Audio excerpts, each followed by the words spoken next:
to Oilers Nation every day with your hosts, Tyler and Liam. Title of the show says Oilers looking for another statement win. But what kind of statement would it be? Let's get into it with the lead. The Rangers kind of stink is the point I'm making there. They're sliding. Slipping, sliding. I don't know the rest of the lyrics. I can't remember them. From the Drake song? Yeah. I'm not going to say them. Not the Drake song. Slip, slide. Oh, no. Wasn't there another song, Jay? Oh, isn't it like... The two, yeah. Oh, no, and I think there's like there's another one. slip, slide, I don't know what Yeah, it I is. can't remember. Someone let us know. I was debating between that and the other thing we were talking about right before our show started was that Ernie Clement was a hell of a high school hockey player. And, you know, I love dogging Jays. I was going to say something along the lines of like, hey, if Hyman's going to be out a little bit longer, maybe the Jays call up Ernie. Net front presence on the power play. Grinder. Do you know what was funny yesterday is Sportsnet had their like preview graphic for Game 6. And it was Freddie Freeman and Ernie Clement. And I just thought that was a hell of a statement from Sportsnet. Pretty wild. The guy who was like waived by multiple teams and the Jays just pick him up off the scrap heap. He apparently still plays in a beer league, like still plays beer league hockey. Oh, and he's a scratch golfer. You know what? He's the best. Some guys are just athletes, eh? I know. Like, must be nice. F them. Yeah, must be nice. We'll talk some Jays throughout the show today. First off, we are live from the Sports Closet studio. Check them out online at sportscloset.ca. You got your first look at the new alternate jerseys the other day on the ice, and maybe it inspired you. They got all the merch over at the Sports Closet. We're also a presentation of Bet365. Download the app today. Use the promo code NATION. Whatever the moment, it's never ordinary at Bet365. Jeff Marek coming up in about 10 minutes' time. Jonny Lazarus at the top of the hour. So a couple of our friends from The Sheet and from Morning Cuppa Hockey will join us. Game day preview. Giving away a Sports Closet gift card later on as well. But something we didn't talk about the other day, Liam, that I feel like we kind of dropped the ball on. What did you make of the third jersey, seeing them on the ice? I thought they looked more gray than cream, at least on TV. Yeah, I Maybe liked need them. a new TV. Maybe my white balance is off, yeah. I thought they looked more cream than white. But they are supposed to be cream. I thought they were white. I've seen them in person. They're very white. They're cream, though. Did they say cream? Mm-hmm. I think they look great. I'm going to get one. Oh, you are? Yeah, I'm going to get Ike Howard. I'm in on them. Oh, I mean, hey. Why not? 2 goals on the air. Iceman's doing it. And he scored. And there's a white jersey, the Iceman. It's a cream jersey. Creamy ice. Creamy Creamsicle. ice. Ice cream. Ice cream. All right. Yeah, I thought they were cool. I liked them from the jump and nothing I saw on the TV. The only thing that threw me off was Skinner was wearing white pads. He's got to wear cream pads. Well, the jersey's white. Like, you can't. Can we get the jersey up, Aaron, please? Oh, my. How are you arguing this? I found the lyrics, by the way. Okay. Someone put them in the chat, and I just found them again. It's slipping and sliding, moving and grooving. What's the song? Splish Splash. The Splish Splash. Yes, I knew it. Who's it by? Bobby Darin. I don't know who that is. It's from 1958. Yeah, Splish Splash. Yeah, anyways. Yeah, classic. Way before our time. Yeah. That's cream. It's white. Now pull up one from the game. This looks this photo with like the light thing What is are like we that even dress. fighting Is it about? blue or is it gold? Oh yeah, that was a nightmare. What was it? Black and Black and blue or gold and white? Yeah. And it was obviously black and blue. Yeah, I it don't was. see So how we anyone can saw it agree on that one. otherwise. I think it's white. Either way, it looks great. It looks great. It'll be my first white jersey. It's just like you're doing it to try to get on my nerves, so I'll move on. I'm not. Liam, they announced and said it's a cream alternate jersey. Didn't see that. Okay. Oh, that is. That looks gray. Looks it's beige. Definitely not gray. Looks beige, more beige than gray. There you go. All right. It's got a little bit of sweat in it. Disagree to agree. Agree to disagree. Oh my god. JMPB, PB&J. That's a Blue Jays commercial. You wouldn't get it. Anyways, last night's baseball game was unbelievable. I want to talk about that right off the jump. I feel like it's hard for me to get up for an oil game tonight. When I mean, you gotta give it the respect it deserves. Like, they come into this series and every national pundit was Dodgers in 4, Dodgers in 5, Dodgers in 4, Dodgers in 5. No one picked the Jays at all. Maybe a few people who were a little optimistic on the Jays front had it Dodgers in 6, Dodgers in 7 type of thing. The fact that they have a chance to close this out in a game 6 in their home ballpark. I said yesterday there's no way in hell they're losing game 6. I said that before game 5. So it's either this thing's going 7 or they're winning it in 6. And I stand by that. I don't see a world in which the Dodgers win tomorrow night. I think they're broken. I think their bats have gone cold, and I think the Jays got them. What a pitching performance yesterday by a 12-year-old boy. Straight up. Like, was that not insanity? It was unbelievable. Yeah. My friends were hoping he would get just 5 strikeouts, if you know why. He got 12. I bet on him to get 5, 6, and 7. I did a ladder 6, play. 7. Yeah. And I cashed them all by like the 4th inning or whatever. Like, it was insane. That arm side splitter he has, where it like doesn't just drop the way a normal splitter does, it cuts inside, is so nasty. And then the fact that he has the slider that just goes the other way, that's a disgusting pitch. He was so dialed in. It was unbelievable. And even when he was starting to fade and on the telecast, they're like, he deserves to be able to walk off the field with his team. And then they get that double play, and Mad Max throws his spits against the wall. He was just a vibe last night. Throws his spits on the wall, spits them all out as he's yelling. Oh, Aaron, can you pull up the freeze frame of the Savage Ohtani photo? Like, that is an all-time World Series photo. Ohtani has been in 2 very famous all-time photos. Yeah. It's unbelievable, man. They're 1 win away from winning it all. It's insanity. It's absolutely insane. To me, this is David and Goliath, right? Oh, yeah. And who won? That's what Ernie Clement said at World Series Media Day. Someone said, they asked him, like, this is being dubbed as like a David versus Goliath matchup. Like, how does it make you feel? And he said, well, who won that? David won. What a quote. Ernie's the man. And that's the other thing, too, is like... Ernie is the man. Yeah. To try put this into like hockey terms for the people who are obviously in the chat being Oilers fans, like Trey Savage doing what he's doing. It's like if the Oilers would have picked a goalie in the first round last year, called him up in April, and all of a sudden he was the best goalie in the NHL. Yeah. Like, that's really what it is. And Ernie Clement is... And the goalie started in the East Coast. Like, yeah. Because he had 4 moves this year, right? A, high A, or low A, high A, double A, triple A majors. Pitched in 5 leagues. Yeah, so like this is a guy that gets like pulled out of junior or pulled out of SHL at 18 to then come play East Coast, AHL, NHL, Stanley Cup. Let's go. The Ernie Clement part of it, because there's a legitimate case if they win it tomorrow that Ernie Clement could be the World Series MVP. That would be like if the Oilers won. If the Oilers were on the verge of winning the Stanley Cup, and our debate on the show is the MVP McDavid or Kasperi Kapanen? Like, he's been cast aside on waivers twice. Like, never had much fanfare throughout his career, and he's clicked this year, and he's just a grinder and a dog. That hustle play he had where he runs to first base and slides to beat it out, unreal. Vladdy yesterday, sliding, making that catch, and then slapping first base. Everything that happens is unbelievable. Every game, they do like 3 things that the announcers have to be like, well, there's 3 things that have never happened in World Series history before. World Series game has never had a home run hit on the first pitch. World Series game has never had back-to-back home runs to start the game. Like, it's just unbelievable, man. It's unbelievable. Where's Barrios? I think he's sitting at home. He's not part of the team? No. Bad?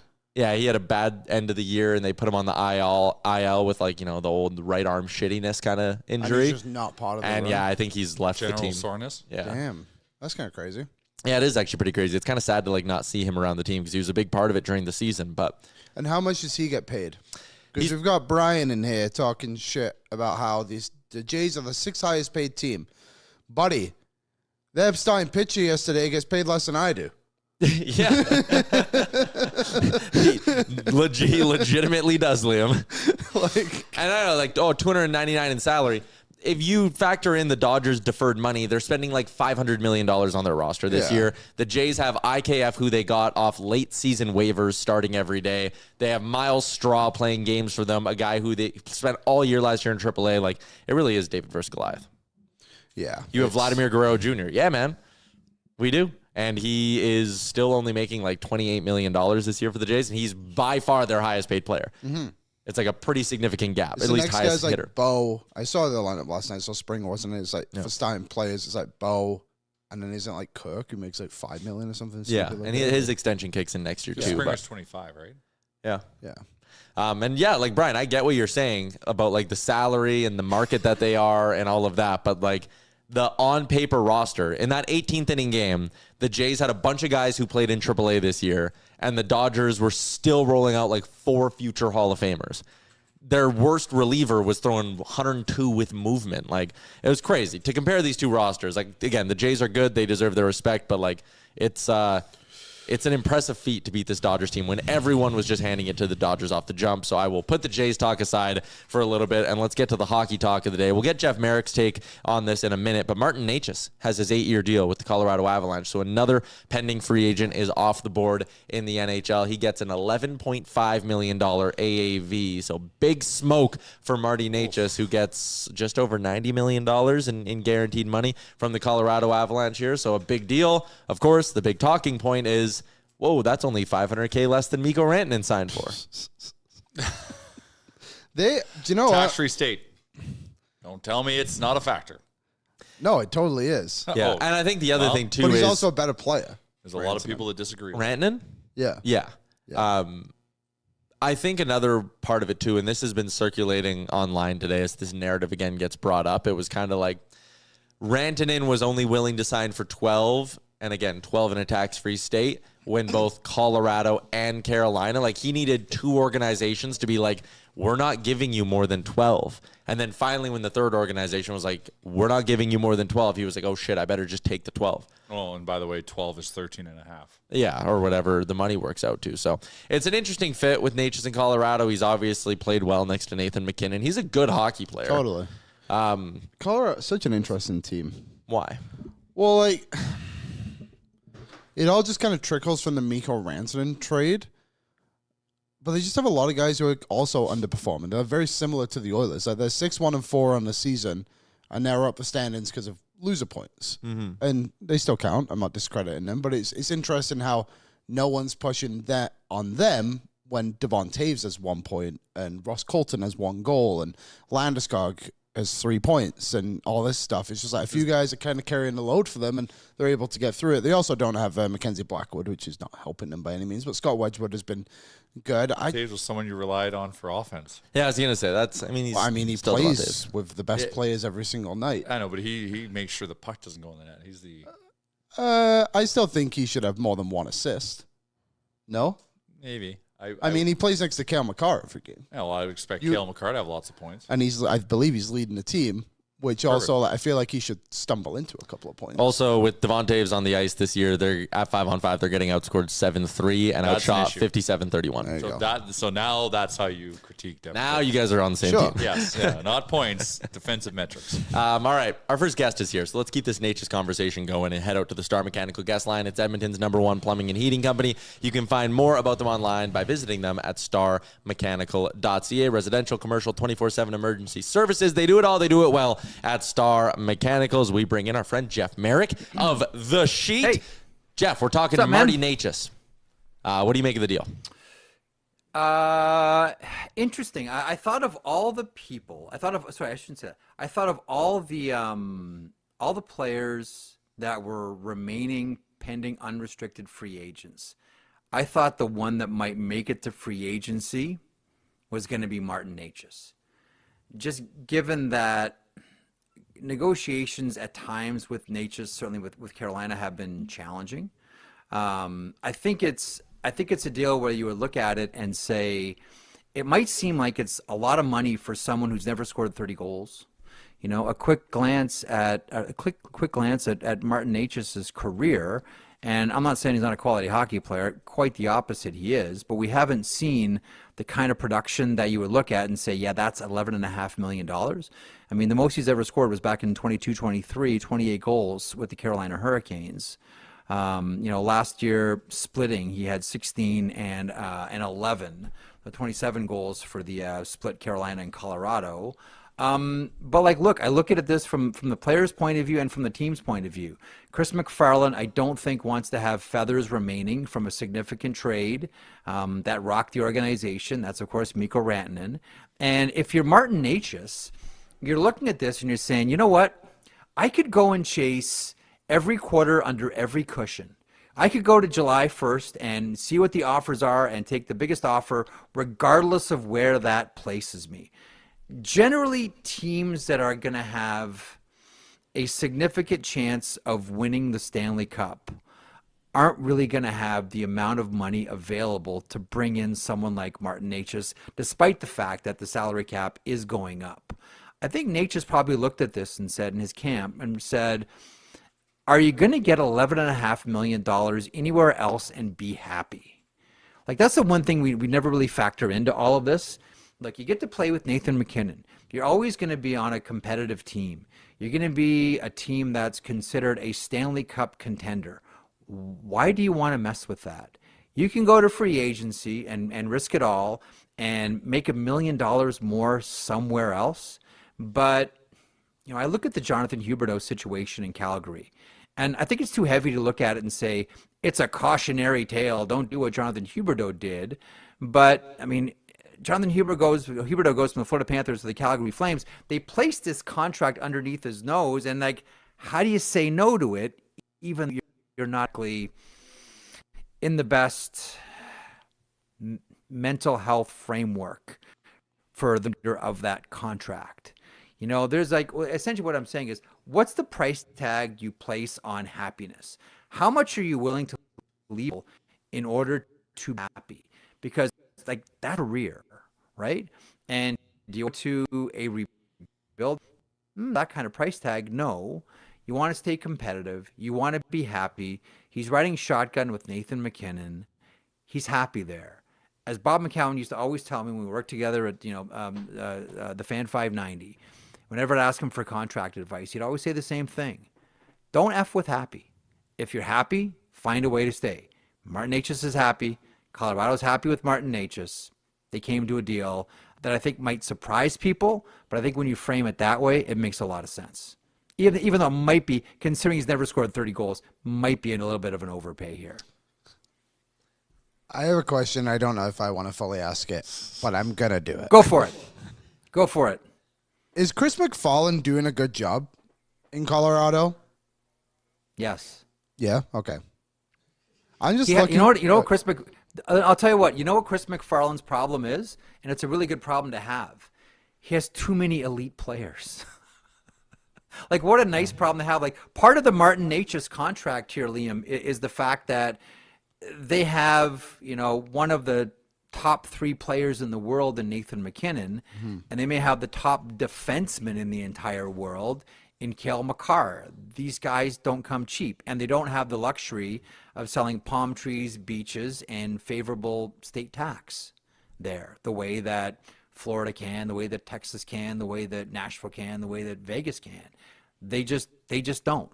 They're selling the fact that we're a good hockey market, we're a competitive team, and you'll be happy here because you're never gonna have to know what it feels like to be out of playoff contention at Christmas. So is Chris McFarland doing a good job? I would say yes, given he was handed a really, really tough but admirable situation. I mean, he was essentially handed a Stanley Cup roster, which in a salary cap, in a flat salary cap world, is really difficult to navigate. Only now, like, Sakic handed this thing to McFarland when the salary cap was barely going up and people needed extensions, and they ended up losing Nazem Kadri, who's one of the best second-line centers of any Stanley Cup winner that we've seen in the salary cap era. Only now are they starting to pull out of the skid in the NHL, and Chris McFarland actually has some money to play with. I think it's a legitimate question, Liam. I don't want to sound frivolous with an answer. I think that one of the things that impressed a lot of people is how he looked at his crease last year and said, we need to change both, and was bold about it and took some risks. And listen, Scott Wedgwood has clearly worked out. The other one, I think he got a really good deal on Mackenzie Blackwood, an excellent goaltender on a very excellent price tag. Yeah, and I think that's something that a lot of Oilers fans in our YouTube chat, and one Oilers fan sitting next to me, is very envious of. A front office who sits there, looks at goaltending, and is like, you know what? It's not where we need it to be. Let's do whatever it takes to just flush the whole thing. Yeah, I do wonder, speaking of Edmonton and goaltending, I do wonder at what point, and maybe it's already happened, the Oilers knock on the Buffalo Sabres door. I mean, the Buffalo Sabres organization right now is a magnet for goaltender. It's like everybody look up and Alex Lyon gets a start tonight, and I don't know, maybe I'm making too much out of it, but what does that mean for the future of Ukko-Pekka Luukkonen with the Buffalo Sabres? I don't think it's the end of Luukkonen with the Buffalo Sabres. It feels like it's the beginning of something, though. here's Alex Lyon, who's got to start the other night against Columbus, getting a start for the Buffalo Sabres, and here's Ukko-Pekka Luukkonen saying, hold on a second here, I'm the franchise guy, I'm the $5 million goaltender, I'm coming off of a slight injury or a tweak, I get one period of a preseason game, I get one conditioning start with the Rochester Americans, I get the second half of a back-to-back home and home with the Toronto Maple Leafs, you pin the whole thing on me, and now all of a sudden I lose the crease to Alex Lyon. Plus you have Colton Ellis there. Plus you have Devin Levi in the American Hockey League. Like there's only so many games that these guys can play and only so many nets available in practice. Like that's the one team, if I'm the Edmonton Oilers, I'm sort of knocking on the door and saying like, what are you guys thinking, Kevin Adams? What are you thinking with your netminder here? Because the way it looks from the outside looking in, or at least it feels like, they're kind of ride or die with Alex Lyon and Colton Ellis, where we all thought they were going to ride and die with Ukko-Pekka Luukkonen and Devin Levi. And now those are the two wondering what's their future in the organization. If I'm Edmonton, I'm knocking on that door. $4.75 million for 3 more years after this one. His no trade clause, and it's a limited one, but I don't believe, or at least according to Puckpedia, it doesn't kick in until this summer. So Buffalo, if they decide to move UPL, could move him wherever they want. When I hear about Edmonton, and another goalie, I think about Connor Ingram, who's sitting in Bakersfield right now, had a good start, had a bad start so far with the Condors. Do you think, like, if the Oilers believe there's a chance UPL is available at some point, does that speed up, or could it speed up how quickly they want Connor Ingram up in the NHL? Because wouldn't you maybe want to see if Connor Ingram is a solution before you go spend assets on another solution? I could not agree with you more. I think you look at, the situation with Connor Ingram and say, let me see what this guy looks like after 20 games. Like, it's always better when you can solve your problems internally, obviously, and it's cheaper. And even though it's a different position, I'll look at the Carolina Hurricanes, who at the start of the season we said, okay, they're one of those teams that's going to be looking for a second-line center. They just moved Logan Stankoven to the middle. And at least temporarily, that's their solution to their second-line center problem, to the point where I don't think that Eric Tulsky is even that aggressively looking for a second-line center right now, because Logan Stankoven, former Kamloops Blazer, has been real good. Thank you very much. So it's always better. Like when that move was made for Connor Ingram, I didn't think for 1 second that was just, okay, you know what, they got a Bakersfield goaltender. I thought that was a really smart, calculated, let's see if we can get back to peak Ingram here. Hopefully all of his personal issues are behind him. And if we can get that goaltender, then all of a sudden at a very, very decent price, at a very, very low risk, we've addressed a significant position for us. I liked that deal for Stan Bowman and the Oilers. I really did. Do you want to... We're kind of at a fork in the road here with what we want to talk to Jeff about. We can go Oilers, or we can go the other goalie topic you want to do. Let Jay decide. Let Jay decide. Jay, where do you want to go? Oh, wow. There's so much power here. Wow. Let's go goalie. Liam, goalie question. Okay. My goalie question, Jeff. This is good because I just looked it up. Okay. The Olympics is coming. Canada have to take 3 goalies. All 3 of them that they took to the Four Nations haven't exactly had a good start to the season. Do you have a sense of what direction Canada might go in here? Like, I know we all talk about Stuart Skinner, but like, it's a good question. Probably not gonna go. But I feel like Montembeault has also worked his way out of the conversation, which makes Skinner kind of rise a little bit. I wonder about Logan Thompson. Mm-hmm. I really, really do wonder about Logan Thompson, who at times this year has, pretty much single-handedly won games. Although I shouldn't say that. I think it's too much to expect a goaltender in the NHL now to steal a game. I think it's too much to say, we need you to steal one. I think legitimately, guys, I'm curious your thoughts on this one. I think you can ask goaltenders to steal periods, but given the quality in the NHL, I think it's not like it was 20 years ago and the goalie stands on his head and completely steals a game. I think it's too much to ask a goalie to steal a game. But steal 2 periods? Yeah. I think you need a goalie that can do that. I've seen Logan Thompson do that before. I'll tell you what, Liam, I'm glad you mentioned Samuel Montembeault, because always he was kind of, until this year, now Jakub Dobeš has the crease in Montreal.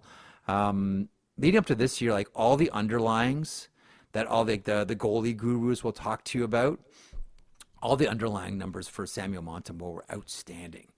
And it was like, that's the guy that everybody is sleeping on here. And don't be surprised if when the Olympics roll around, that Samuel Montembeault, another Montreal Canadiens goaltender, is in the crease. This is all like Sochi with Carey Price all over again. Don't be surprised if it's Samuel Montembeault in the crease, but you're right. Like he's taken himself out of the conversation right now. The main guy that I'd be looking at is Logan Thompson. I think he's been excellent so far. What do you guys think? I think it's malpractice if Logan Thompson is not on that Olympic team. Like it's absolute insanity if they do not take him this year. Like, call the police. That's right. Someone call the gendarmes. he was one of the best goalies in the league last year. I agree. And they didn't take him for whatever reason. And if you wanted to say it's we didn't trust the sample size, okay, he's following it up with another great season. His last 4 games, 1 goal against, 1 goal against, 1 goal against. You want to guess what the next game was? 2 goals. 9 goals. No, 1 goal against. It was one One goal okay. against in each of his last 4 games. Like Jeff, if he's clearly the best Canadian goalie in the league. Right now. Yes. Right now. And Yes. I think going back to last year, he is right as well. Again, though, I still think it's going to be an issue too, right? And the thing is, I know it looks awful in St. Louis. Like it looks terrible. And I listen. I feel really bad for Joel Hofer specifically, you never want to see a save percentage that starts with a number 8, and you really never want to see a save percentage that starts with the number 7.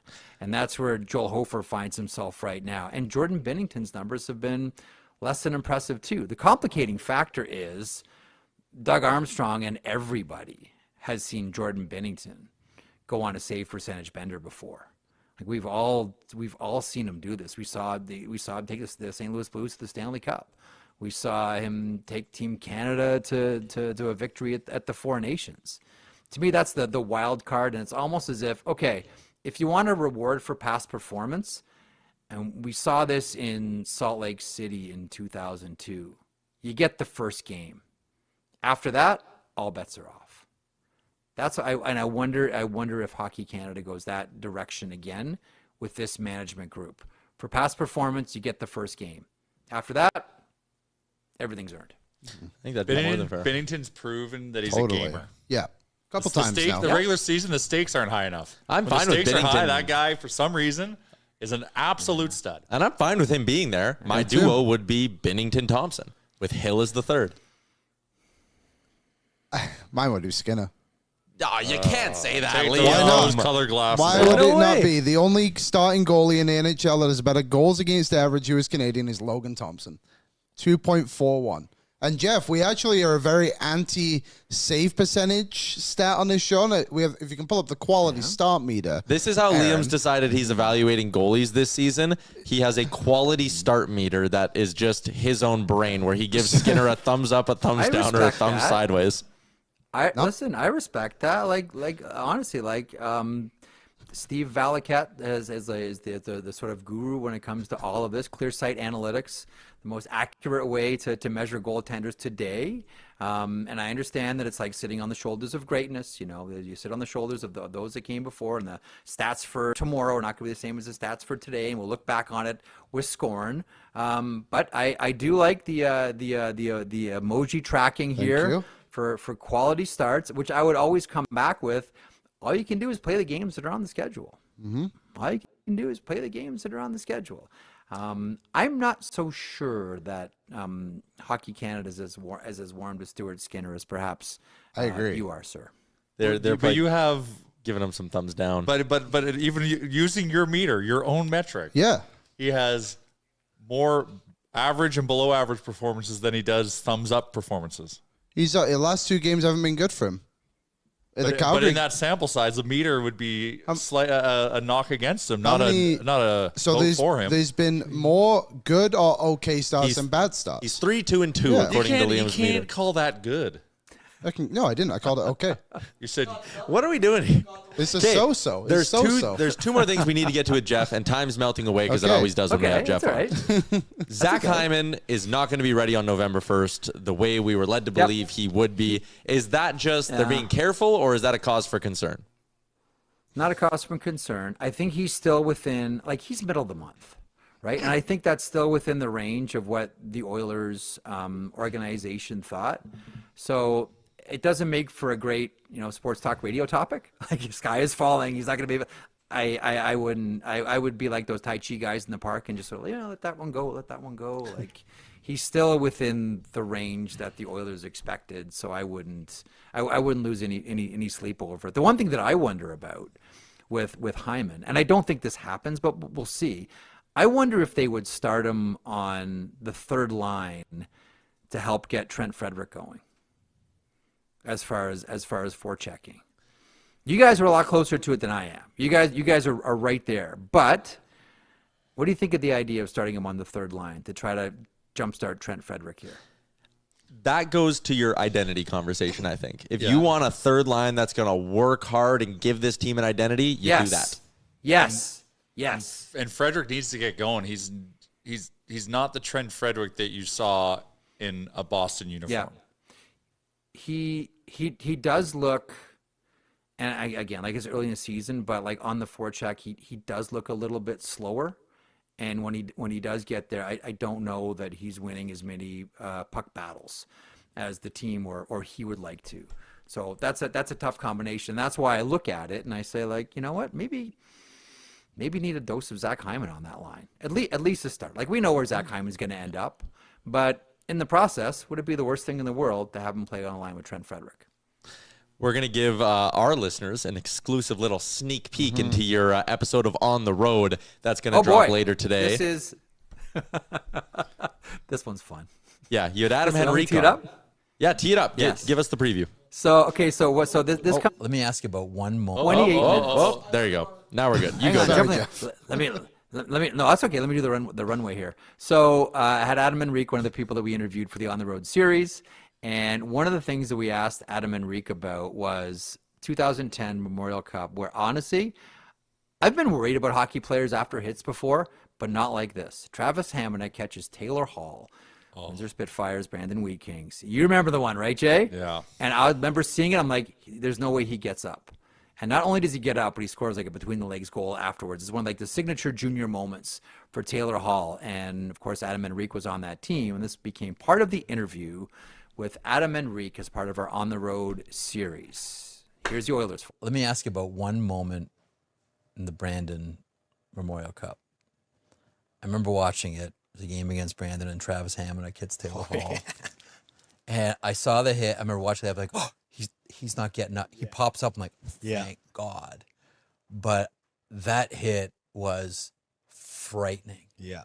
Where were you when that? Like, I'm sure you remember. Like, everyone. It's one of those things you can't forget. Like, where were you when it happened, and what did you think? Because I just thought the worst. Yeah, I was on the ice. I played with Halsey on the line, and I was standing out front, and I saw the hit, and I was like, oh God, it's over.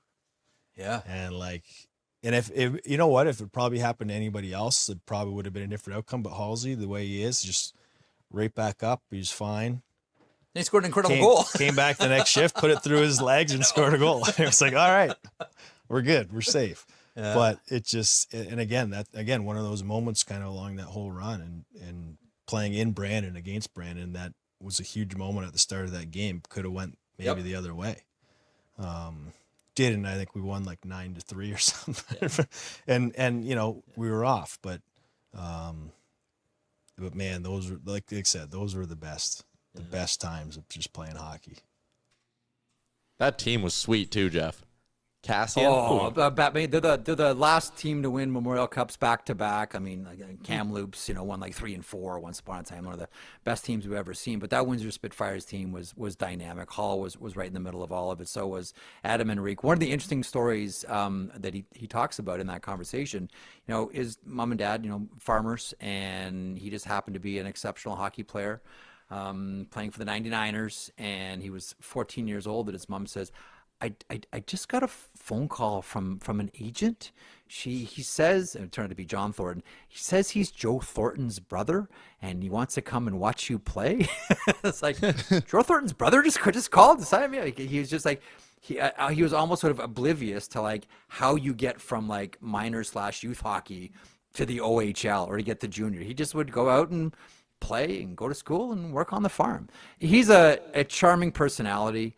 I'm sure you guys have had plenty of conversations with Adam Henrique, like a really, really great guy. He's done some wonderful things, and he tells some great stories about playing with the Anaheim Ducks and before that with the New Jersey Devils and taking them to the Stanley Cup and scoring, 2 massive goals in the process, and lots on the Oilers too. So that one comes out in about 25 minutes time.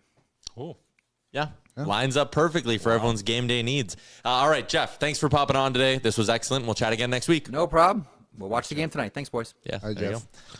Oilers Rangers tonight. 2 other players on that Windsor team, the top pairing, Ryan Ellis and Cam Fowler. yeah. Yeah, Not bad. Yeah, Not you kind of bad. you look back at that team on paper, you're like, wow, no shit, they were winning. Like, just loaded, man. Junior level Zach Cassian was a demon. I think Cassian also had like a monster hit in the Mem Cup too, or think something. so, yeah. But yeah, Jeff Marek from Muskoka with Adam Henrique. That'll drop again coming up 25 that was minutes a cool time. series they did. Yeah. Yeah, Jeff they're did a quite good job. a few Jeff good did a really good guests. job. Jeff Yeah. Jackson was also on it. Yep. Sam Gagne. Sam Gagne. They had Zoe Boyd from the PWHL. Correct. And let me keep thinking. Rob Eric Thomas? Gabrowski. Good Branson. Branson. Good Branson. And Robert Thomas. Yeah. There you go. Robert Thomas, I didn't realize is a thick unit. Like Addison Barger thick. He is a unit. He is a truck. 26 years old. Just had his 3rd kid. Insane. Jeez, dude. Robert Thomas? Lives some. No, Addison Barger. Oh, sorry. He flew home in between the CS and the World Series to go be with his wife who just had their 3rd kid. Then was like, all right, got to go back. 26, back. man. Well, the good news is unlike me, he'll be young when his kid's 20. Fair point. I was literally driving to work today. I'm like, I am going to be so old when Crawford's 20. Anyways. You want to talk about it? Or are you doing No, all no, right? no. Just, hey, I'm an open book. I know. Yeah, that's all I was saying. Maybe you can send us something for our new segment, Life Advice. Yeah, we have a life advice segment. Yeah, we got. Oh, do you? We already got 2 submissions, so we're gonna do that later on in the show. One of them, the person should for a already topic know. of discussion. It's just if anyone has a problem, we'll anonymously give you advice. Oh, I why don't you bring? I would love to be part of that. Look at it right now. Maybe I can provide some value. Okay. Okay, Maybe do the- not. Maybe do I can the- give you terrible advice. Do the right one. Time will only tell. Yeah. I'll do. Here we go. Do the right one. Oilers Nation every day. Yeah. This one came in. Oilers Nation everyday advice from New Zealand. Wow. Ooh, hey. Whoever's from New Zealand. Whoa, what a coincidence. I'm wearing my fish hook jade necklace I got in New Zealand in 2015. Dating myself. So they started us with 3 notes. Let me just say how much I enjoy listening to you and Liam prattle on each day. Respect for how you handled the Carter Hart conversation. Thank you. And please don't make Liam do ad reads. Your boy is great at the chat, but my word, those ad reads. Yeah, they're a struggle. All right. They sent us actually 3 questions. Jeez. Here we go. I'm going to spend most of my savings to come to Edmonton in January from New Zealand. Smart.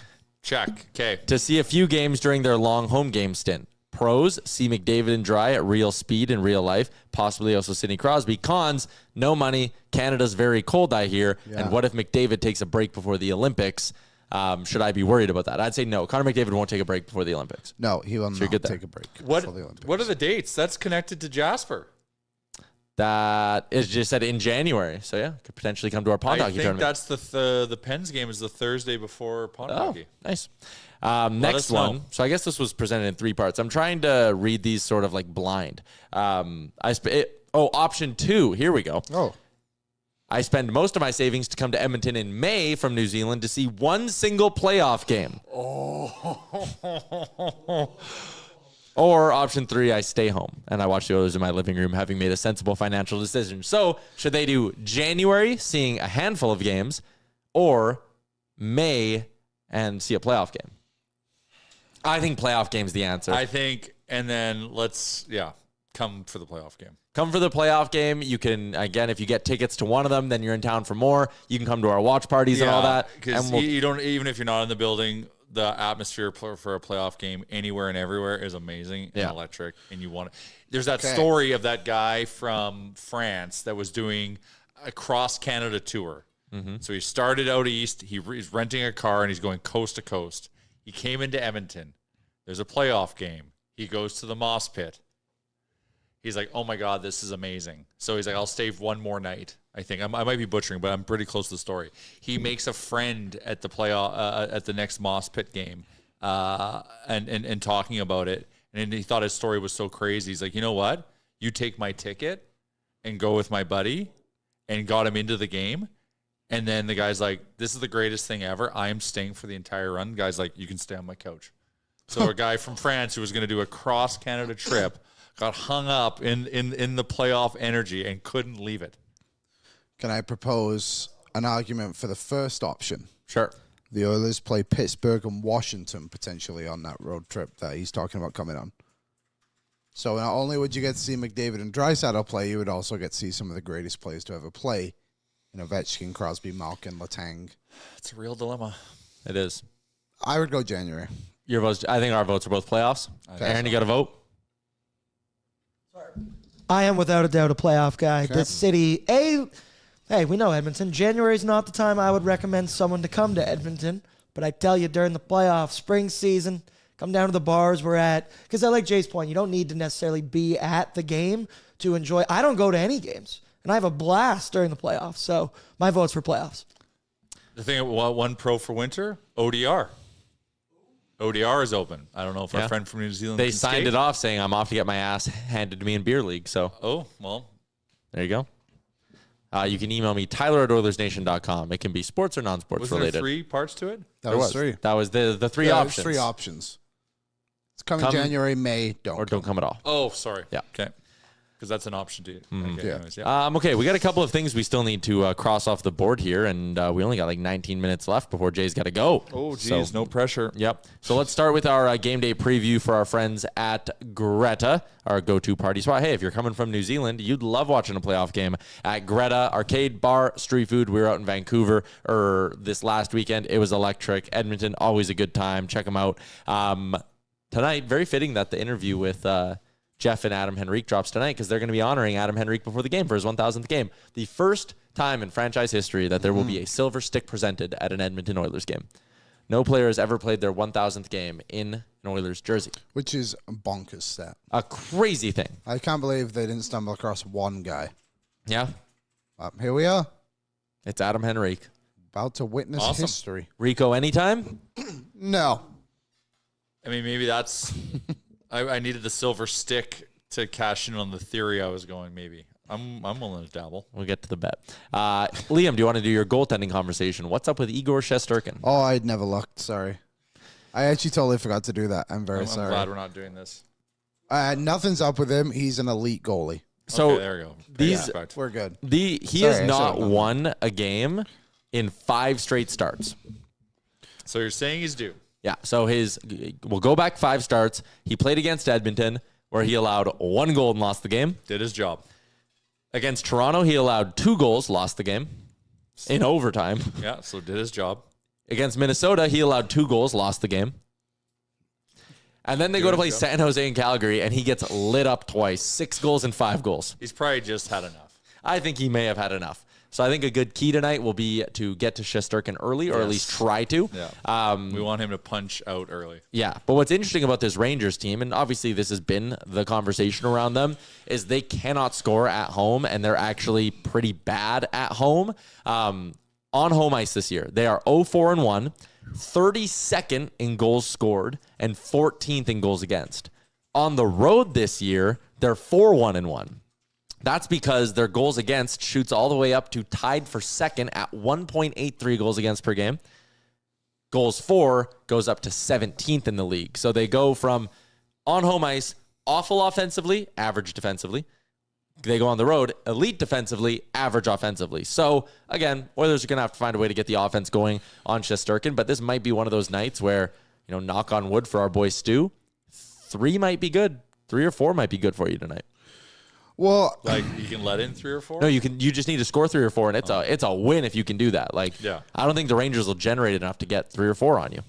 I agree. They've struggled. Aaron, I sent you the graphics. I think with Stu as well, the one thing he's done a decent job of, he hasn't allowed more than 3 goals in a game, and it's been the Oilers' offense that hasn't been able to back it up. So last game we saw obviously the combination of both, him making some decent saves. Third one, blunder, no doubt about it. We were concerned after the first, right? Of the whole team. Yeah, how could you not be? Like, it was bad. Yeah, the turnovers, the goaltending, it was all a disaster. I'm like, oh, geez, Utah is. Then they flipped the bullet switch. train. Yeah, then they flipped it. And my point was, Jay, what Edmonton proved again, when they get to their A level, no one touches them. I know. And that game was reassuring because we saw it come on the other half of the game as opposed to the first half and then fizzle out. Yeah. They fizzled out to start and then found it at the end. Are we having the camera issue again, or is it just on Liam for funsies? One It's a good point, Jay. And Liam looked very. My hand was in the shot, so at least That's on me. I'm trying to get Proof of Liam's goalie thing, so I'm trying to get them in. One thing I found with Shesterkin, and we did see this when the Oilers played against him, a lot of his goals against are coming right in tight against him. So you did do the goalie preview? I just did it. Oh. Just it only did it. takes you that long? Oh, yeah. Oh, okay. Quick with Sweet. my fingers. Okay. So he's allowed 18 goals so far this season. Okay. 9 of them have come within, like, the inner blue paint area, like right in front of the net. Okay. So we that's need Zach Hyman back. So get traffic in front, get bodies in front, jam home rebounds. I'll just break Trent ways. Frederick, buddy, Straight this is your breakaways. night. Or Look at that. breakaways, yeah. 74% save percentage in front of his own net. I wonder how that would compare to the rest of the league. So shoot and crash. Shoot and crash, or just break away. Well, Trent Frederick broke away. Just get get lots of breakaways. But here's tonight. the That's game idea of plan. it, though. The Rangers' blue line is a lot weaker than people want to give it credit for. They have a lot of guys who are playing as the third defenseman, who are probably the fourth defenseman. Everyone's kind of bumped up a little bit in their minutes, and I think that's the way the Oilers can exploit them. If we can get the face one, Aaron, if you have that, sorry. This was interesting to see. Let me pull it up here. Oh, A lot of people going to the head. Ooh, left ear. A lot of people going to the Left head. ear's open, boys. Here, right here, debatably open. We've Yeah. not seen this many shots on a goalie towards the head so far this season during our goalie reviews. Last game, if you remember, Vermelka was 50% over his left ear, but nothing over the right ear. I'm surprised he's 100% on the chest. 34 for 34. Right? I found hit him in the most chest, they ain't going in. goalies right in the chest. I can't wait for the day we have one. Yeah, that'll be special. But then that means like a goalie died. Yeah. Looks like high glove is kind of the good spot to go to, or low blocker. Low blocker always. Yeah. Yeah. Safest bet in hockey. They call it the 7-hole. Is that what they call it? They call it the money hole. Well, I'd still go for the high glove. It's 83%. All the ears. That's where the money is. Quick, off the top of your head, Igor Shesterkin in 4 career starts against the Oilers. Good or bad? Bad. Um, Bad in terms of record. Sure. Yeah, I agree with you. 1 and 3, 886 save percentage, 3.00 goals against average. So, again, he's averaging 3 goals against, 12 goals against in the 4 games. So, they've gone to Shesterkin to some extent over the last few years. So, no reason to be scared of him tonight. San Jose and Calgary got to him the last 2 games. Calgary can't score on anyone, and they found a way to score on Igor Shesterkin. So, again, we don't want to roast the other team's goalie because that's a bad omen. I respect him too much. He's elite. I do respect him, and he's the kind of goalie who can just very similar to the Oilers. When Shesterkin's on his A+ level, he's very, very hard to beat. So got to be wary of that. But again, not crazy worried in this Rangers offense. Their highest scoring forward is Artemi Panarin, who has 7 points in 11 games. Only one Ranger has more than 2 even strength goals on the year, and it's Taylor Radish. The Oilers have 3. How many goals does he have on the year? 2? 3. Okay. Damn. Yeah, only one with more than 2 even strength goals. Radish has 3. The Oilers have 3 players who have more than 2 even strength goals on the season. So there's your game day notes for our friends over at Greta. Let's get to our Bet365 game day betting challenge. Bet365, whatever your bet, whatever the moment. It's never ordinary. At Bet365, download the app today. Use the promo code NATION, whatever the moment. Never ordinary, Bet365. I think I said that twice. I think I doubled up that ad read. Well, it's All good. never ordinary. We love though. Bet365. Just keep It rolling. would be ordinary for you to read it once. So I did a not You ordinary did it ad read. correctly. Yes. So how's the record? I've been piling some wins here. We're I think me and you are both tied for one. I have to update it, guys. I'm a busy man. It's hard. I don't have time to make a graphic right now. I am minus 1.4. I believe Jay is also the same. A tie is Even with leading. my win last game? Yeah, but you lost the previous 3, 4, I? 5. Rats. And then what am I? You're the same as me. Wow. Yeah, so me and you have a 2-5 record on the season. Wow. None of us profitable. So I would recommend fading for most of you at home at the moment. But tonight, let's get into the bets, Aaron. All right. Tonight, I will go first. I'm going with a simple one. Rangers give up a decent amount of goals. Give me over 3.5 goals for the Oilers. So team total over 3.5. Connor McDavid to keep his run of 2+ points going. 2 points for Connor, 4 goals for the Oilers, plus 190 for the payout. I will take that all day. I like that price. Were you inspired? Well, I do know you also have the team total, correct? Yes. Yes. So you're playing it a little bit more safe. Yeah, because I'm going back to my roots. Enough of this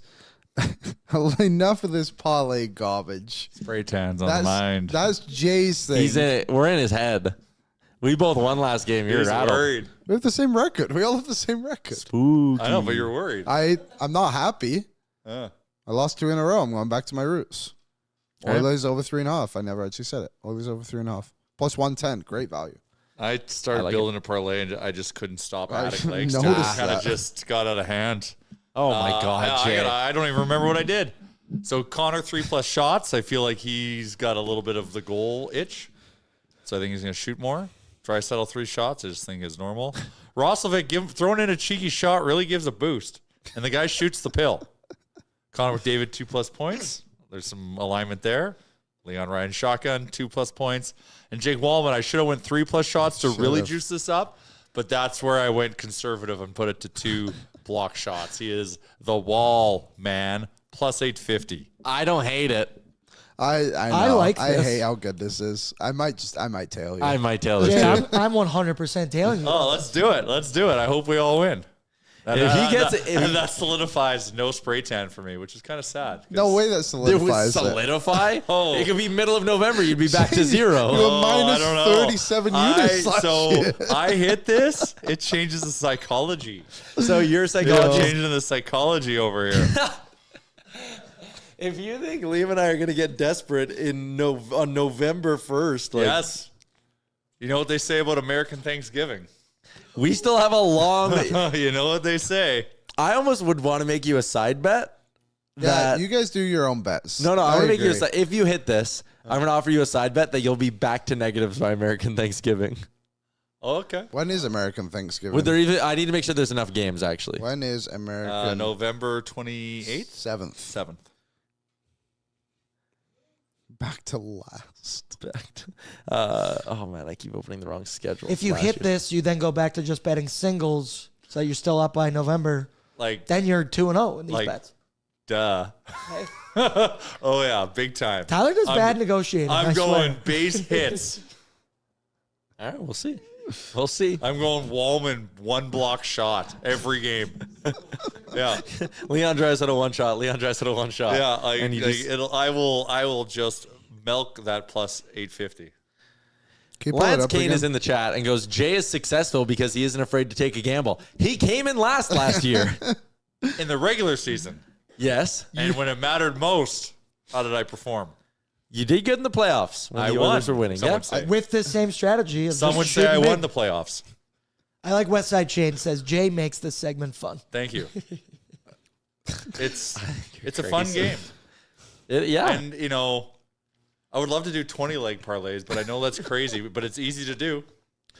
You can get carried away on the same game parlay And if calculator. you go inside the Bet365 app and build a parlay right now, you'll be extremely happy. That's all I'm saying. Yeah. That's all I'm saying. So it is, I don't have to lay a lot on the line tonight to make this life-changing money. Life-changing money. Yeah. All right. Bet365. And Okay. keep at 365. Should we do our sports closet giveaway? Mystery player time? Yes. You love this segment. I love every segment. We do have a lot of segments on a game day that we have to rip through. love If you don't know how it works, we give you clues. You got to guess the player in the YouTube chat based on the clue. It is someone who played for both the Oilers and the Rangers. If you're one of the first 3 people to successfully guess the player in the YouTube chat, and let me say, Liam nailed this one before the 3rd clue today, which I thought was crazy. If you're one of the first 3 people to get it in the YouTube chat, you go into the prize wheel, spin the prize wheel, someone gets $25 to the sports closet. Are you ready? Clue number 1. This defenseman played 130 career NHL games, 111 with the Oilers and only 8 with the Rangers. Sergeant Battle tried to snipe it and say Cam Talbot. No shot. Defenseman, 130 career games, 111 with the Oilers, 8 with the Rangers. As a power play machine, he put up 30 points in his Oilers career. He is 58th all-time in scoring by an Oilers defenseman. Oh, I've got a guess. Tricky? No, it's not. Not Dick Tarmstrom. All right. Third clue. Oh, people are getting it real quick. He's an American who played during the decade of darkness. Let's make sure I didn't miss anyone. We want Andrew in the draw. We want Zedstrom in the draw. And we want Leon Hart in the draw. Corey Potter. Was a power play machine? He was a power. That threw me off. He did put up some power play points. I just remember always laughing at like, man, Corey Potter's on our power play. Wow. Yeah. It's no Corey wonder Potter. we didn't have much success, is it? No. I was worried no one was going to get it, and then the bonus clue is going to be stepped on Taylor Hall's face in a warm-up, okay. and then everyone would have instantly gotten it. 11 power play points that season for Corey Potter. He only had 21. Power play machine. Power play point every 8 games. That was good living in those days. I mean, I guess, yeah. He But, was like, power play 1, Jay. I know, but like to use machine, that's what threw a me way strong off. term. I'm like, You don't get to be Yeah. 58th all time in scoring by an Oilers defenseman by not being a machine. I'm very curious to see how everyone else produced that season. Probably on the not power well. play. Yeah, I'm assuming not well. If you put a guess in, do us a favor because we know you're active in the YouTube right now. Hit the like button. We need Yeah. YouTube's algorithm to be nicer to us after they banned us the other day. So what hit the like button. What did you do? We played a video for too long and it said it belonged to someone else. It was just a Did whole it mess. turn off the feed? Yeah. Oh, jeez. But then we got it back on, which was nice. YouTube can't hold me down for that long. No. Maybe And 5 to 10 minutes. That's we're all it. good now. But yeah, leave some likes in the chat. All right. Do we have the prize wheel? Sure do. We got Andrew. We got Zedstrom. We got Leon Hart. Spin that wheel.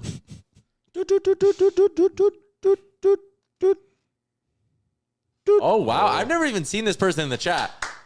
Congratulations. Leon Hart. You can email me, Tyler@Oilersnation.com, and say, I'm Leon Hart.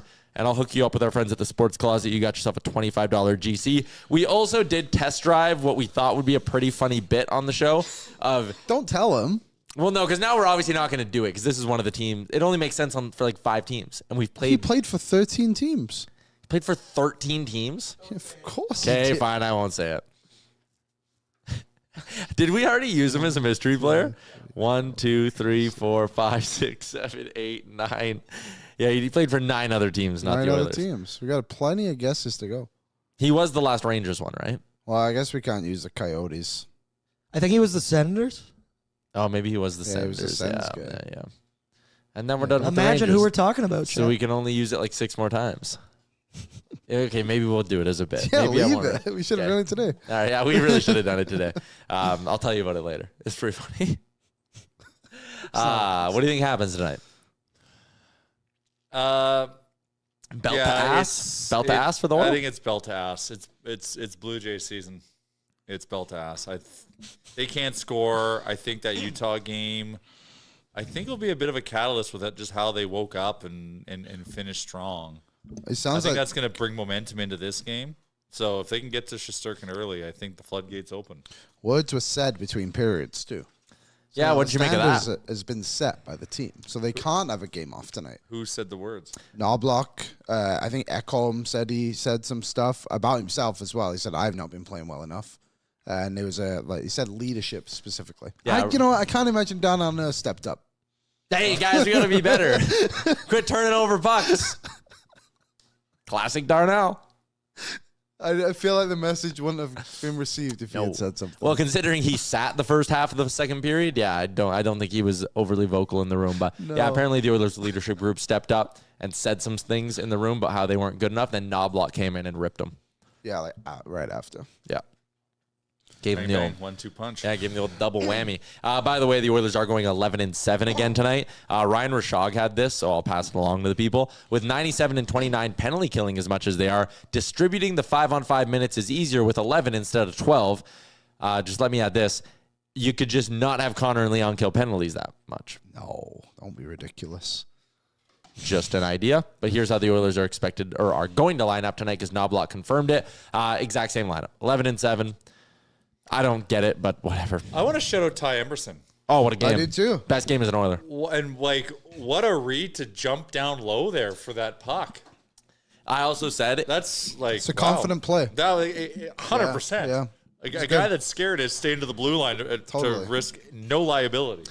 I said this yesterday. It's one of those goals that's the reminder that even the worst offensive players in the NHL are still just supremely talented hockey players. Well, everyone in the NHL is an amazing hockey player. Right? But like to be able to make this shot, which like his junior instincts kicked in there. Yeah.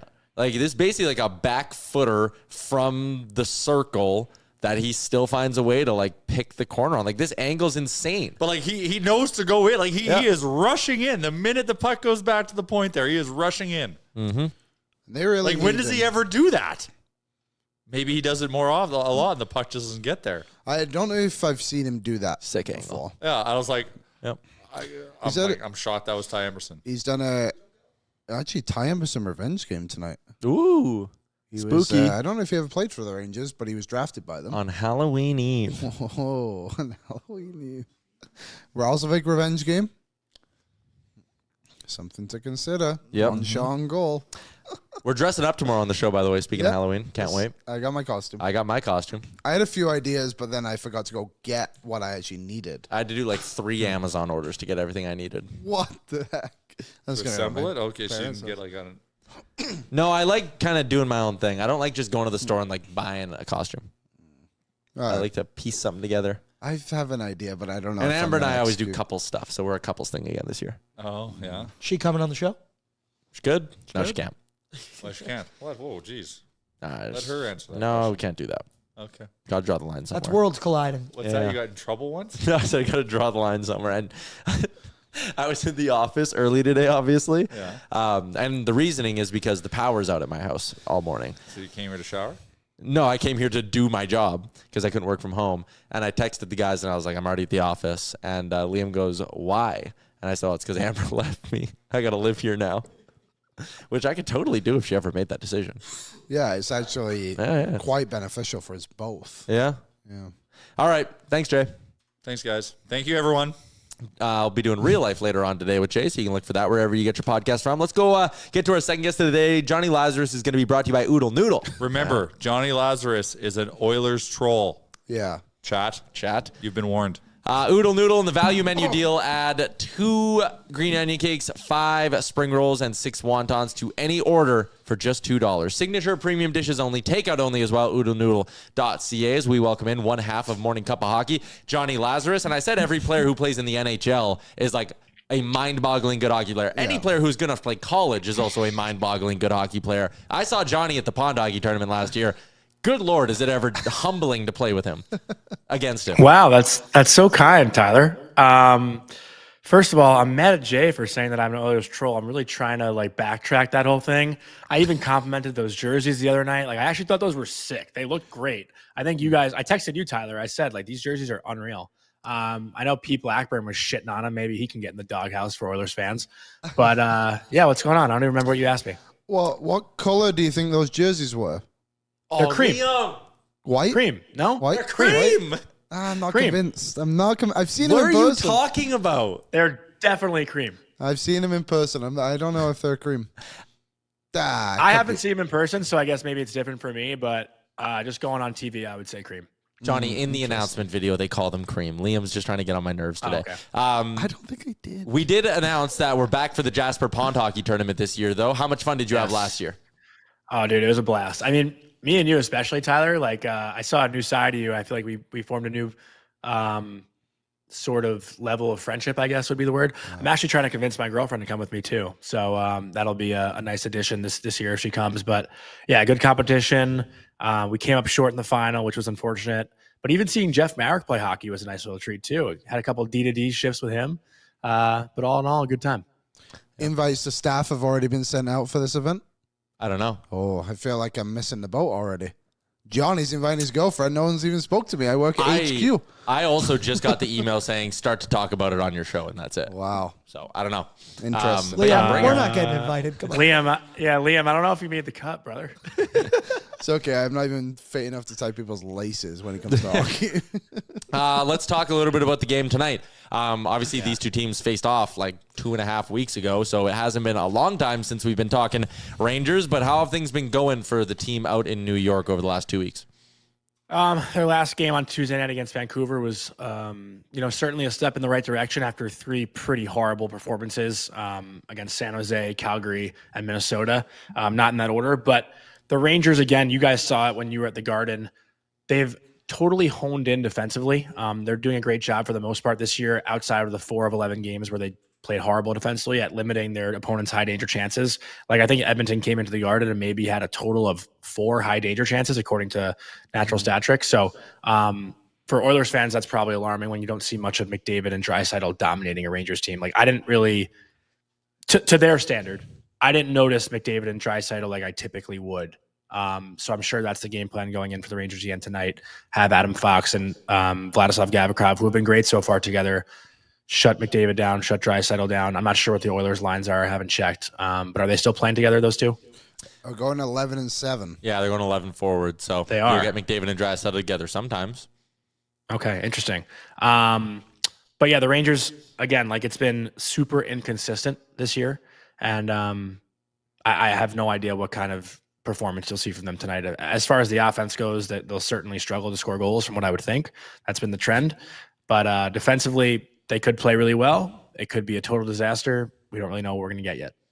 If you were trying to kickstart the offense and you had like a little packet of like magic dust and you could sprinkle it on someone and they would go on an offensive heater, who's the player that the Rangers need to go on a heater right now to really kick this thing up? Might be the most obvious question of all time. I feel like you're setting me up here to troll me. No. Really? If you had to guess one player, I'm going to say who it is. You're going to say Lafreniere. Yeah, Okay. It's got to be. Yeah. I mean, his start to the year has been like, it's just, where did this guy go, man? You know, I don't want to be too harsh on him. Like, I don't try to like really rip on guys, but the Lafreniere we saw in the 2023-2024 season, like, that's when I, made that tweet that I got shit on all the time for. I think Lafreniere will be a 100-point player. And, last year he starts out, I think he had 7 points in 7 games before he signed that contract. And, this year, 1 goal, 3 assists, 4 points in 11 games. But the biggest thing is being -9. Like, if you're not going to put up points, at least don't let the puck go in the back of your net when you're out there. Like, if you're, a minus player, it's okay if you're putting up offense, right? Like, if Lafreniere was a point per game and he was -9, like, different story. But being -9 and having 4 points in 11 games is just, it's not good enough. And I know plus minus has become, a stat that people aren't really as concerned about anymore in these days, because sometimes there's empty netters, which he's been on, for empty netters against. So like, that definitely adds to that stat. But for him, he's got to be a play driver. He's got to be a guy who commands the puck. He's got to be a guy who creates for his line mates. And he hasn't really done much of that this year. And that's the player that we saw 2 years ago. So if I could sprinkle a little bit of dust on anybody, it's Alexis Lafreniere. I wanted to ask you about Igor Shesterkin. Was pretty good up until the last 2 games where he allowed 11 goals between San Jose and Calgary, who might be the worst 2 teams in the Western Conference. I guess what kind of went wrong for him in those 2 games, or was that more of like a team, everything went wrong? A little bit of both. I think the San Jose game, honestly, yeah, both those games, Liam, like the mental buy-in wasn't really there. The San Jose game especially, like, I could think of 3 different goals right now where I was sitting there saying, like, oh my God, this is just a team that's mentally not checked into this game right now, that took the Sharks for granted with them being a no-win team. And, that's what you're seeing here. Like, Sam Carrick goes for a bad change. Will Cooley doesn't win a 50-50 battle. Macklin Celebrini scores 3 seconds later. Late in the period, Alexis Lafreniere throws a puck into the middle. The Sharks come down the other way. Celebrini scores again. These mindless mistakes that they were making in the Sharks game, and then that carried over into the Flames game. But the Flames game, the first period, they just came out not ready to play. Second period, they had some offensive chances, probably like 5 grade A high danger chances. But coming the other way, Colby and I break it down. Like, Othman had a rough shift on a back check, and Shesterkin was dealing with, breakaways, shots in the slot. the Calgary game was probably a more poor performance on Shesterkin's part, where the Sharks game, like the guy scoring the goals is Macklin Celebrini. Like if he's getting a high danger chance, like it's probably going to go in. But that said, like Igor Shesterkin's a guy that you can expect to turn things around any given night. So I'm sure he'll bring a pretty strong effort tonight against the Oilers. I know we talked about this last time we had you on, and you're probably sick of it to some extent, but with Nate just signing today, I do think it's a worthwhile conversation. It's the Panarin thing. Like, where do they have to be come deadline time to not trade Artemi Panarin? Like, do they have to be in the playoffs? If they're within 3 points of a playoff spot, do they keep him? Like, where do you think that line is? 10 points out.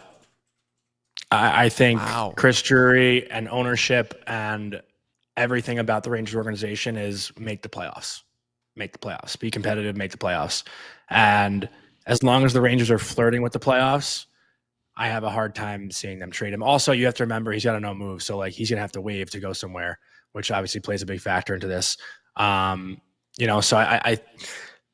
I really think they got to be fully out of it for them to trade him this year. Also, very mean comment by Gord Patch. I hate that. Yeah, I'm not enjoying it. I like that you're in the chat, though. Yeah. Always. I'm always going back and forth. Yeah. Yeah. So you don't think there's a chance Panarin just stays in Edmonton and doesn't catch the flight home? No, I don't think so. Also, Panarin right now, like, obviously if he waves and goes somewhere, like it could be a rental situation or whatever. I don't know if anyone wants him as a rental, but if I'm him, there is no reason to sign an extension right now. Totally. Like if he gets the open market, he can get 14, even fit. Like with the amount of money that teams are going to have and the lack of talent that's going to be out there this summer, like Panarin can bring home a ton of money to go wherever he wants to go. I'm curious, what's the Rangers prospect system like? Because it seems like a lot of guys, like I guess Panarin being the main one, like might leave at the end of the year. So who comes in to replace him? Because like you said, there's no one on the market, and now the Rangers want to go spend all this money, assumingly. They always seem to want to do that, but there's no one to spend it on. Is there someone who can come in instead? Well, I think the hope is Gabe Perreault, but he's also played right wing. So, like, there was maybe a chance. I know Ranger fans, at least if the team continues to not be able to score, they'd love to see Perreault get called up and maybe play alongside Panarin. Personally, at some point, I'd love to see that, but I don't know if that's what's best for Perreault's development, even though right now in the NHL he has 7 points in 7 games. But as far as their, prospects go, like, Othman is a guy that's had a lot of question marks. Brett Berard's a guy who should be, or could be called up at any moment. He's a solid third line piece. But as far as these top 6 elite talented players go in the prospect pool, Gabe is really like the only one right now. They just signed this Nathan Aspinall out of the Flint Firebirds to his entry-level contract. He got off to a hot start there this year. Carey Terrence was the kid they traded for in the Kreider deal, but haven't seen enough of him yet. So it's really just on Gabe Perreault right now. You on the road this weekend anywhere?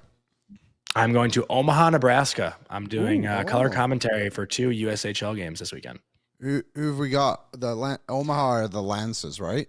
Yes, the Omaha Lancers. I'm doing a game on Saturday. They take on the Lincoln Stars, and Sunday they take on the Tri-City Storm. Oh, let me know how Nathaniel Peterson plays. You got homework from Liam. Okay. I have to study up, so I gotta get familiar with these rosters actually the rest of this day and tomorrow before Saturday's puck drop. So Nathaniel Peterson, I think that's his name. Nate Peterson. I'm sure. He plays for Lincoln. I scout for the Penticton V's, Johnny, and we have Nathaniel listed on our list. And I was actually told to watch his game this weekend, so I'll be listening. Yeah, text me. I'll give you some notes. Yeah, sounds good. All right. Hopefully, or vice versa. Hopefully they're good ones. All right. Thanks for doing this, Johnny. Always love having you on. Yep. Thank you guys. Are the best. See you, Johnny. Johnny Lazarus, one half of Morning Cuppa Hockey. Good hockey player himself. He played with, for people who don't know, Johnny played UMass with Cale McCaw. Yeah. And Matt Murray, I think. And like the St. Albert Matt Murray, not the one that won the Stanley Cup. Mario Ferraro was also on that team. Yep. So I like when people on Twitter will be like, "You don't know puck," and Johnny will just like post a clip of him scoring a goal in the NCAA, and it's like, there you go. Yeah, pretty good player. More qualified than us, Liam. Oh, well. Win some, you lose some. Anyways, let's continue along with the show. There was some. We didn't do the game or didn't do a full lineup preview here for either side. So we can once again just run through the Oilers' plan for tonight. They're going 11 forwards once again. So McDavid, Nuge, Mangiapane, Draisaitl, Podkolzin, and Roslovic. Henrique with Savoy and Frederick. Ike Howard with David Tomasek. Your D-men for tonight: Ekholm, Bouchard, Nurse, Wallman, Kulak, Emerson, and Troy Stetcher. I'm out on 11 and 7, but whatever. Stuart Skinner gets the start tonight. I like that Stuart Skinner is starting. That's fine with me. Am I out on 11-7 too? I don't know yet because they actually played well. They did. So why am I arguing it? That's a good point. Yeah, like I just think that. I just want Noah Philp to fucking play. Yeah, I know you do. I know. It's okay. He probably should be playing over Tomasek, and maybe in like 2 weeks we will see that because Tomasek will be out of the lineup because Hyman will be back. Frederick's been a little bit better the last couple of games. More noticeable. Roslovic is the more noticeable. Mangiapane, I think I'm just getting used to him being inconsistent. Seems harsh, but like he's a bit in and out. But that I'm fine with. That's who he is. He's a $3 million player. And you know what? When he's out, hopefully Roslovic's in. When Roslovic's out, hopefully Frederick's in. Yep. Playing well. I mean, not in and out. Yeah, like if guys are going through their ebbs and flows and whatnot, then whatever, as long as they're lining up. Yeah. Okay. Your lineup for the Rangers. Mika Zibanejad with Artemi Panarin and Will Cully, who has one of the most confusing names to pronounce in the NHL. It's up there. Cooley. Cooley. Cully? I'm pretty sure it's Cooley. Or am I thinking Logan? I think it's Will Cully. And I think it's Will Cooley. Yeah, Let's text Johnny. Is he still around? Oh, Aaron? Aaron? Oh, you're looking up. Oh, sorry. we still have you here. Yeah. Play the Pac-Man game. JT Miller with Connor Sherry and Alexi Lafreniere. Noah Laba with the team's leading 5-on-5 goal scorer Taylor Radish and Juuso Pattersonen. I think that's how he says it. Sam Carrick, son of obviously inheritance to the Carrick Maple Syrup Company. Of course. Johnny Brodzinski and Adam Enstrom. Can I say something? No. D Parrington. Sometimes you just need to look at something on a screen and not overthink it. The New York Rangers are not a playoff team. Like, we can all sit here and be like, well, if this guy gets going, this guy gets going. It's like, okay, if those guys get going, their third line is still Noah Lada, UC Parsonen, and Taylor Radish. Sorry, yep. Naylor Radish. That's a good top line in the American League. They're good players.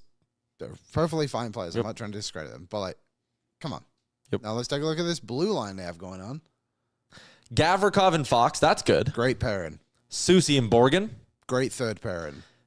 Urho Vakanainen and Braden Schneider. Great. Good third pairing. Schneider's got potential. Yeah, they leave you wanting a little bit more, but then they have Igor Shesterkin. That is the difference. And they're going to stay within that 10-point bubble that Johnny was talking about. They're going to stay in that range because of Igor Shesterkin. That's why they will continue to battle in the mid. Yeah. Last game with Utah, just to go back to the Oilers, 11-7. How many forwards do you think out of the other 10, how many forwards do you think McDavid took a shift with?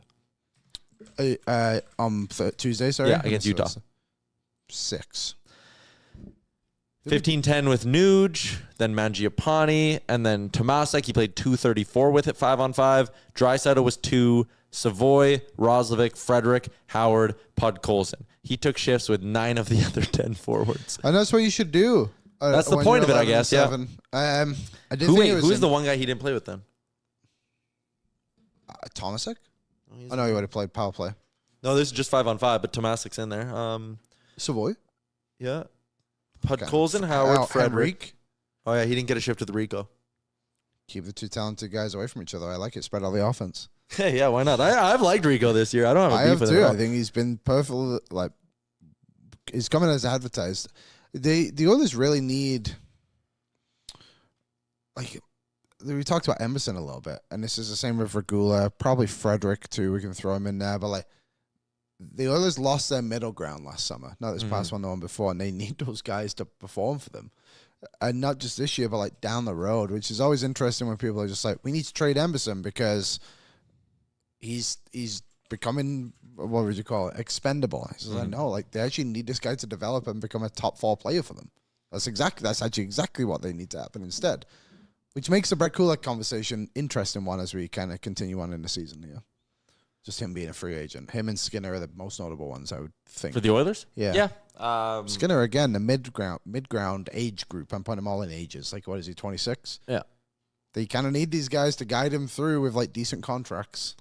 Can I give you an easy one to clip for later on? Go ahead. Really, I'll Here's just... the thing. Yeah. So I know. Tyler's Ukko-Pekka Luukkonen clip. Take one. Ukko-Pekka Luukkonen's got 3 more years at $4.75 million. If the Buffalo Sabres are legitimately interested in trading him, the Oilers should probably be making a call there. Goalies never go for as much as you think they go for. That is a fact. Look at the Mackenzie Blackwood deal last year, right? I know I was a little bit harsh on it at the time. I was obviously wrong on that. But if they decide to deal Luukkonen, the Oilers should be calling.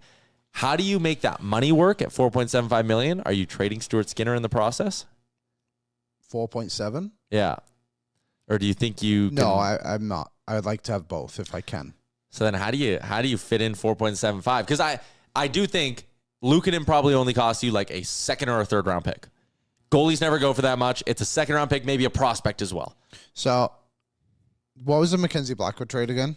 It was Jonathan Kovac. What was that guy's name? They had a random bottom 6 forward. Yeah, it was Nikolai Kovalenko. That's it. And a second round pick. And Gorgiev. And Gorgiev. But Skinner has more value than Gorgiev. Yeah. And why would Buffalo want a goalie? Exactly. That's so the other layer to it, I think I if they're guess. doing it, it's because they're doing it to run Skinner and UPL for the season. So how much money do they need again? They need to free up. Well, because you would put down Pickard or send him to the minors. You wouldn't put him down. You'd move down Pickard. Yes. So you need to find $3.75 million in cap space. Okay. So what if you got rid of Janmark? Okay. I'm just trying to think of money, not necessarily throw him in. Janmark's Lazar doesn't make enough money for it to matter. Janmark and Tomasek? Tomasek you can bury though, right? So like just keep him down there. Okay, so that's how much is that then? 2.6 So you got to million? replace these guys. We maybe need to make this a segment tomorrow. Actually, maybe we were premature on this No, topic let's because you do got to it. crunch the numbers. Let's crunch him. We got 10 It's minutes just hard left. to tell right now with Hyman on LTIR how much money they have. You know what I mean? Mm-hmm. But yeah, maybe you could do Janmark. If you were to bury Tomasek, you freed up then 2.5. That's 3.5 with Pickard's deal, so you still need another 1.2. And how long, does UPL have on his deal? 3 more years after this one. It's Okay, a so great contract. It's not likely they keep anything, although it is Kevin Adams. Yeah. So, I mean, they might just say 50%. Sounds good. I mean, as much as I hate to say this, and I do not want them to give up on Stuart Skinner, if they're going to do it, you might have to trade Stuart Skinner in the process. I just don't. It's not necessarily that. I just think it's. Why would they want him? If they wanted to keep a young goalie, they would just keep UPL. What if UPL doesn't want to be there? Then maybe Edmonton just isn't the market that he comes to. Like we spoke about so many times of like last season when we were talking about certain players on Buffalo being like, they just don't make sense. They just made the trade. Everyone's going to see this and go, oh, Adam Henrique. Adam Henrique is not putting up his hand and saying, I'll help you guys out. Yeah. People don't like my Tomasek comment. My Tomasek comment was based on he makes $1.2 million. Yeah. Like, and you got to figure out the money. Kapanen could be an option. He's $1.3 million. Yeah. Because they really don't, again, like they're mid-ground guys. Frederick, full no move. Mangiapane is a no move for this year. And, no move. And Adam Henrique has a no move. Jack Roslovic has a 4-team trade list. I promise you the Buffalo Sabres are not on that list. Can I give you the only team? 1.45. There's only one team that I think can both afford Henrique and he'd waive to go to. Toronto. Yeah. But then they might just say we have Scott Lawton. Yeah, I guess. You know. It's hard to trade. It is. It'd be very hard to get rid of Rico. So, Tyler, is there any way to run Stu UPL? You have to get money off the books if you're going to do it. Like, and I don't think they're going to trade Kulak, and that would be dumb. That would be silly. Okay. I mean, if Troy Stetcher goes down, you can fully get rid of that. And I know that's not enough. Yeah. But that's still like $787. We'll try to figure this out by tomorrow. We're going to see if there's a way to make it work. Hours. Speaking of figured out, it is pronounced Cooley. Thank you. Will Cooley. Who's Stan Fisher over there? Yeah, what a funny looking little guy. Speaking of old announcers, Buck Martinez yesterday in the Jays game. There are so many reasons to love Buck, and I had a tweet that kind of popped off where I was like, he could lie, he could be lying about all this, and I'd believe him. Because he said something yesterday. He was like, at Old Dodger Stadium, the backstop used to be 108 feet from home plate. Really? And I was like, what the fuck? That's so far away. Anyways, Mary, I think her name is, what's her name? Mary, she's that famous person Mary Hart sits behind home plate at every Dodgers game. Okay. See, it was she who got hit by the ball. So that was her husband who got hit with the ball yesterday. So I looked him up. He's some old producer. They're worth like over $100 million. Damn. He's some old producer. He's 86 years old. Oh, wow. And he got hit with a pop-up, and like there was a moment of concern. People were huddling around him. And then you just have Buck Martinez being like, should have brought your glove. He made that comment about, I should have just brought your glove. And I was like, man, look at how old that guy is. Like, I don't think he could close a glove. My friend made the comment, he's like, did Kirk just watch that ball land on that guy and walk away? And then like everyone was huddled around him being like, oh my God, is he okay? And Savage just like gets back on the mound. They were laughing. So it's fine. He was okay. He looked like he was okay. This guy got hit, and Buck was like, should have brought your glove. Also, if you're ever watching a Jays game, or maybe you're new to watching Jays games, and as you're listening to Dan and Buck, you go, boy, is that someone's phone going off? It has been a thing all year. Buck Martinez's phone goes off 8 to 12 times a game. Last night, if you have the game PVR'd, go back and watch the top of the 9th inning.